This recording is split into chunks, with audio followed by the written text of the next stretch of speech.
Hello दोस्तों, कैसे हैं आप सब। आशा करता हूं आप सब अच्छे से होंगे। स्वागत है आपका हमारे अपने चैनल पर, जहां आपको समय पर क्रॉस ड्रेसिंग कहानी देखने को मिलती हैं। जिन दोस्तों ने अभी तक हमारे अपने चैनल को सब्सक्राइब नहीं किया है, कृपया करके हमारे अपने चैनल को सब्सक्राइब करके हमें अपना सहयोग दीजिए।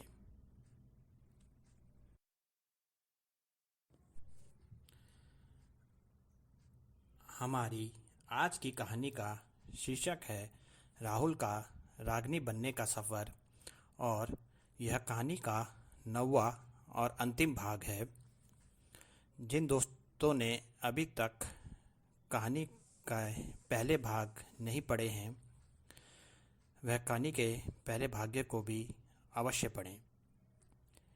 कहानी का पिछला भाग।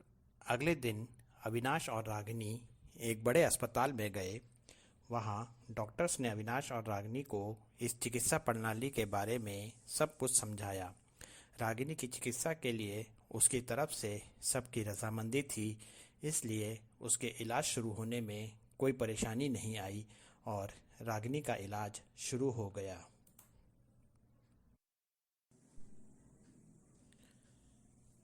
कहानी का अंतिम भाग। रागिनी के इलाज में सबसे पहली बात यह अनिवार्य थी कि उसे अब से लड़कों के कपड़े हमेशा के लिए छोड़ने थे और हमेशा के लिए लड़कियों के कपड़े पहनने थे। यह बात रागिनी के लिए कोई मुश्किल नहीं थी। वह तो इसी बात से खुश थी कि इस इलाज को करने से उसके उसे उसका प्यार मिलने वाला था। रागिनी ने अब हमेशा के लिए लड़कियों के कपड़े पहनने शुरू कर दिए थे।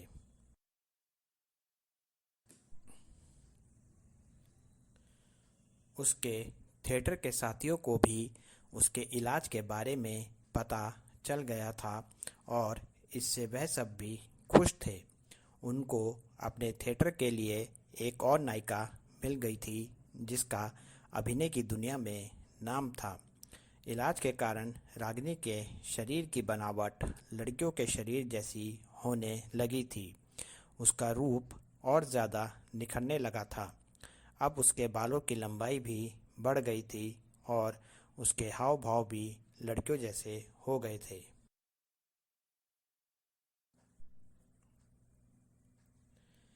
घर पर भी रागिनी और उसके माँ के बीच माँ बेटी जैसा रिश्ता और मजबूत होता जा रहा था।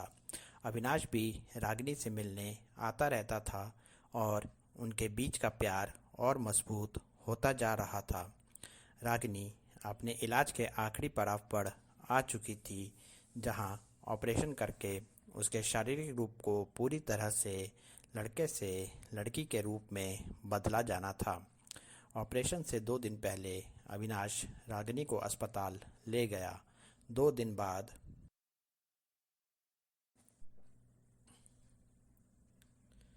रागिनी का ऑपरेशन हुआ और इस ऑपरेशन के बाद रागिनी अब शारीरिक रूप से लड़की बन चुकी थी। माँ भी रागिनी से मिलने आई और गले लगाकर बोली कि उन्होंने आज अपनी बेटी को पूरी तरह से पा लिया है। दोनों माँ बेटी गले लगकर रोने लगी। अविनाश ने दोनों को चुप करवाया। इसके कुछ दिन बाद रागिनी अस्पताल से पूरी तरह ठीक होकर घर आ गई। उनका बेटा आज पहली बार पूरी तरह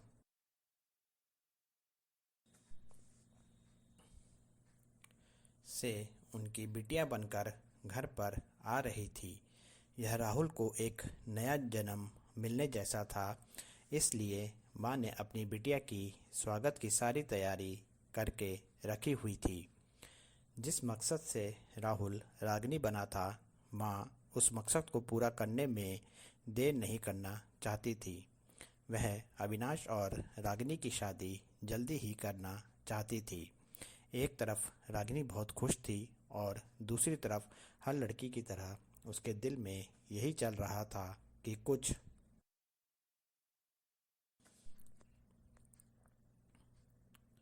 समय बाद उसे अपनी माँ का यह घर हमेशा के लिए छोड़ना पड़ेगा। माँ उसकी इस परेशानी को समझ गई थी। उन्होंने उसे प्यार से समझाया कि हर बेटी को एक दिन माँ का घर छोड़कर अपने ससुराल जाना पड़ता है। रागिनी अपने थिएटर की दुनिया में दोबारा शामिल हो गई। उसके थिएटर के साथी भी रागिनी के इस फैसले से खुश थे और रागिनी की हर तरह से मदद कर रहे थे।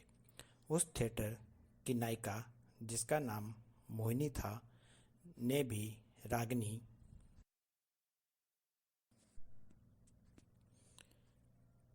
को अपनी सहेली के रूप में अपना लिया था। रागिनी अपनी नई जिंदगी में बहुत खुश थी। रागिनी को माँ से एक बिटिया की तरह प्यार और थिएटर की नायिका मोहिनी से एक सहेली का साथ मिल रहा था। कुछ समय बाद माँ ने अविनाश को घर पर बुलाया और उससे कहा कि अब समय आ गया है उसके और रागिनी के एक हो जाने का। उन्होंने रागिनी और अविनाश की शादी की तारीख निकलवा ली थी, जो 1 महीने बाद की थी।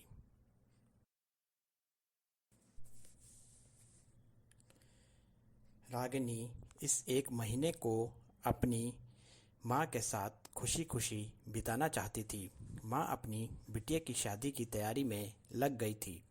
माँ मोहिनी और रागिनी की एक दुल्हन को सजाने के लिए खरीदारी शुरू हो गई थी। रागिनी ने अपनी शादी के लिए एक लाल रंग का लहंगा लिया था, जिस पर लाल रंग की चोली थी। जेवर माँ राहुल की होने वाली बहू के लिए पहले ही बनवा चुकी थी, जो अब रागिनी के काम आने वाले थे। उन जेवरों में रागिनी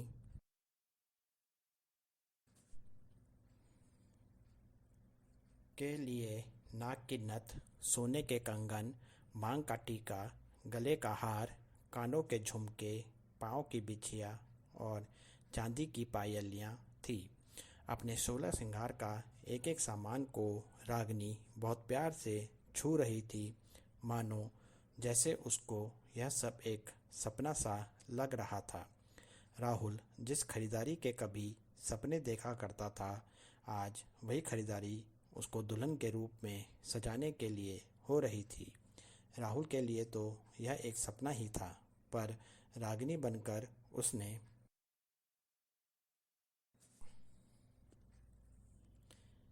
अपने इस सपने को पूरा कर लिया था। वहीं अविनाश भी अपनी शादी की खरीदारी में लगा हुआ था, जो खरीदारी वह रागिनी के साथ मिलकर कर रहा था। रागिनी अपनी पसंद से अविनाश के लिए एक एक चीज़ पसंद कर रही थी। अविनाश की तरफ से शादी में आने वाले मेहमान कम थे, वहीं रागिनी की तरफ से भी उसके थिएटर के ही साथी थे। इसलिए रागिनी और अविनाश की शादी एक होटल में रखी गई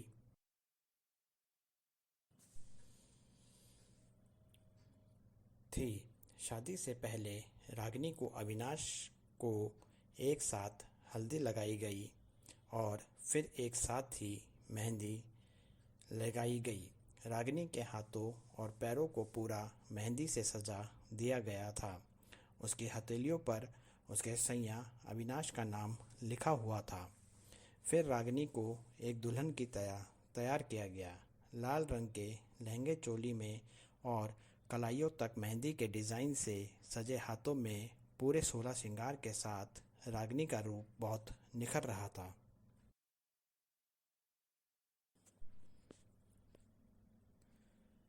माँ अपनी बिटिया को इस तरह दुल्हन के रूप में पूरे 16 श्रृंगार में देखकर बहुत खुश हो रही थी और उसकी आने वाली ज़िंदगी के लिए आशीर्वाद दे रही थी। फिर अविनाश और रागिनी ने 7 फेरे लिए और अविनाश ने अपने नाम का सिंदूर रागिनी की मांग में भरा और गले में अपने नाम का मंगलसूत्र पहनाया। रागिनी और अविनाश जन्म जन्म के साथी हो गए थे। अब बारी थी रागिनी की विदाई की। रागिनी अपने माँ के गले लगकर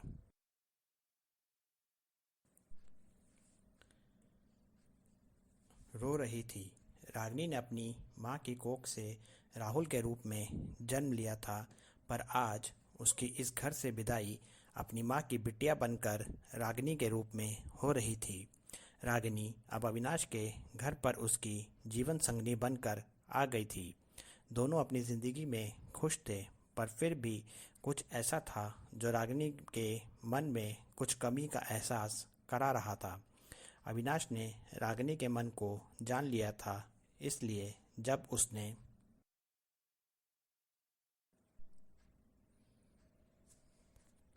रागिनी को पूछा तो रागिनी ने कहा कि यदि वह आज भी राहुल होती तो माँ को यूं अकेले नहीं रहना पड़ता। अविनाश ने कहा कि बेटियां भी माँ का सहारा बन सकती हैं और वह अब मेरी भी माँ है, इसलिए हम उन्हें यहाँ ले आएंगे। रागिनी की एक परेशानी तो हल हो गई थी। उसने अविनाश से कहा कि वह उससे कुछ और भी मांगना चाहती है। अविनाश ने जब उससे पूछा तो रागिनी ने कहा कि जिस बच्चे के कारण वह दोनों मिले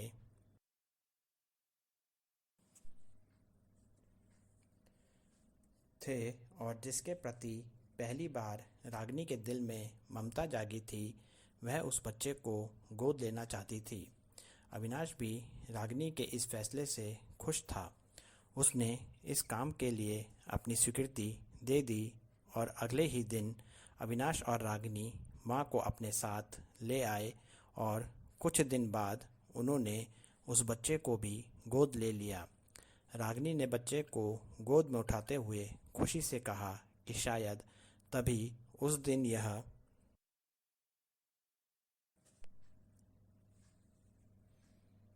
मुझसे बिछड़ने पर रो रहा था, क्योंकि एक दिन हम दोनों इसके मम्मी और पापा बनने वाले थे। इसके बाद सब खुशी से रहने लगे। कहानी को पूरा देखने के लिए धन्यवाद दोस्तों। कहानी आपको कैसे लगी कमेंट सेक्शन में बताइएगा। मिलते हैं नई कहानी के साथ जल्दी ही। आपका अपना नयन भास्कर।